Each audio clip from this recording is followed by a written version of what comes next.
Hello Libra, thank you for joining me for your November Tarotscope.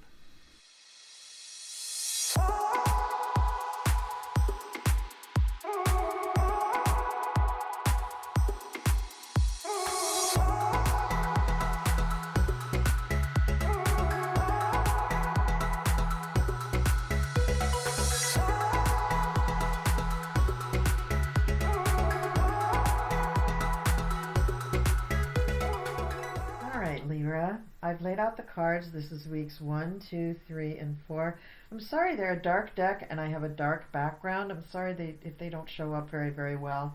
The tarot cards that I'm using are the Gilded Tarot Royale, and they are beautiful. For the Oracle cards, I am using the Mystical Wisdom card deck by Gay Guthrie and Josephine Wall. Also a very beautiful deck. And let's get going. So Libra, the first week in November starts out with a warning. You have the Seven of Swords, the Seven of Wands, and the Knight of Swords. The Seven of Swords is somebody who is actually stealing things from you, actually taking things away from you. So this is telling you that you need to pay attention to this. You need to realize that somebody may actually be trying to take something that is yours. Is that your reputation? Is that your good name? Is it your china? Is it a wedding ring? I mean, somebody is actually trying to take something away from you, and they may even be doing it through scamming or trickery, because look at the fox here. The fox is the trickster, and so you have to be extremely careful in the beginning of November. The companion card is the Seven of Wands. Now the Seven of Wands, like the Nine of Wands, is a card of defense, but in this case the person is defending. I didn't hold up the Seven of Swords. Seven of Swords with the fox there. It's a good deck, good card. And then Seven of Wands. This is a person who's actually defending their home, defending their personal space, and that's troubling, that you have to defend those things. So the beginning of November shows you in kind of a defensive posture anyway, but you need to make sure that while you're defending things, somebody else in the other room isn't just taking all the good silver. We have the Knight of Swords here. That's you, Libra. That's the swords is the air sign, so that's going to be you doing the defending. So I think that you're feeling like you're alone here, like you have to do all of this by yourself. And that could really be the case. So I want you to be extra careful. I want you to take all the precautions that you can to avoid this from happening. And maybe all you'll have to do is speak a few harsh words and not have to actually pick up a sword or pick up a wand and beat them. In the second week, we have the Four of Pentacles. And this is the card of the miser. So here we have you worried about things that you may have potentially lost, and so you're hanging on to things for dear life. I don't really blame you.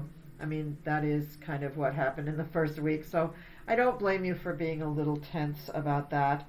But here we have then the Ten of Swords, and the Ten of Swords is a feeling of betrayal, a feeling that all is lost, that something has come to an end, somebody has finished something off, died, dead, finito, kaput, ended, bleh.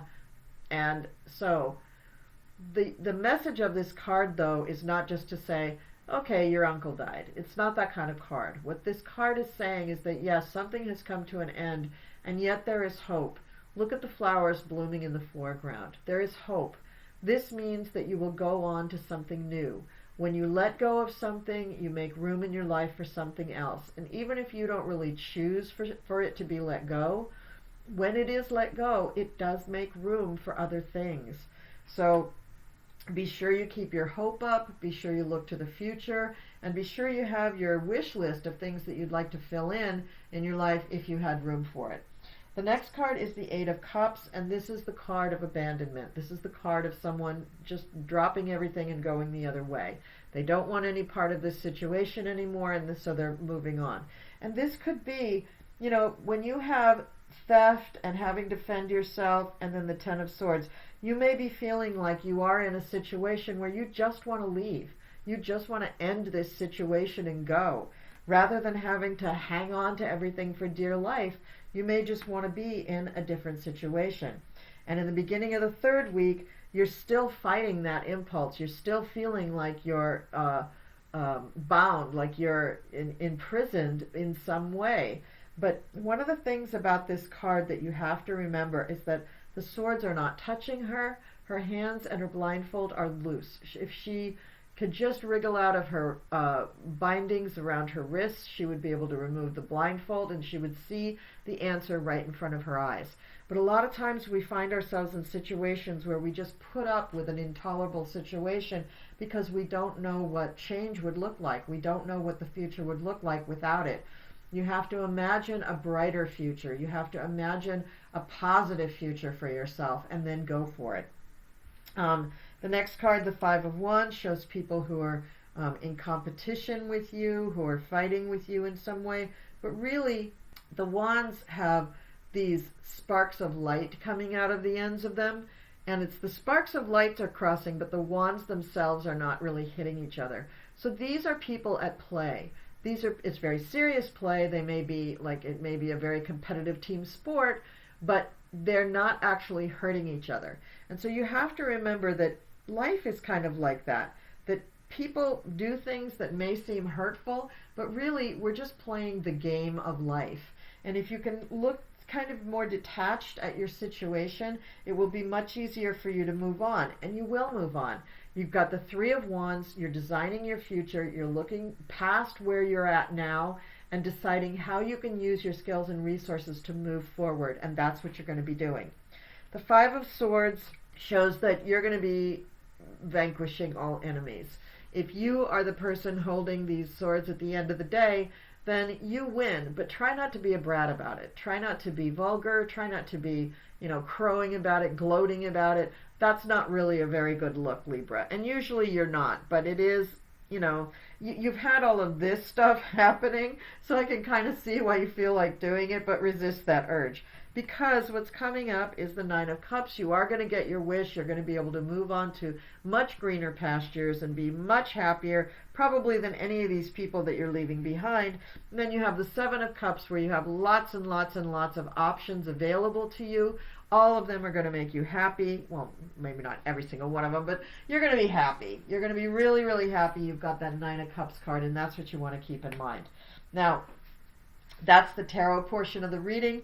Please leave me a comment down below and let me know what you thought of the reading and if it hit for you and, what it stirred up. And now I'm going to go on to the Oracle card, which is dreams. And it says, believe in your dreams. And that's what you need to do, Libra. You need to really focus on you and what you want and not just the crappy situation that you find yourself in.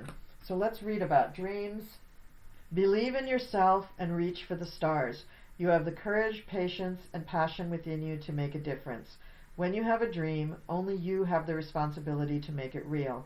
Dreams are never free. It may take time, energy, and sacrifice to create the reality and live your dream. It also takes preparation, determination, and effort. Never compromise or surrender your dreams. Believe in yourself, believe in your dreams. And the mantra is, I believe in following my dreams. So go for it, Libra, and get yourself out of that situation because it's no good for you. Thank you so much for watching. Thank you for liking, sharing, and subscribing. Have a wonderful month of November, Libra. I really don't think it's all that bad. I think that you definitely, there's no tower in here. There's no death in here. You have the power to move things along and get yourself into another situation. And just let me remind you, there's no major arcana in this at all. So these are all just things that are coming up in your everyday life that you can deal with very, very easily. So good luck to you. Have a great November. Have a beautiful holiday season. And I will see you next time.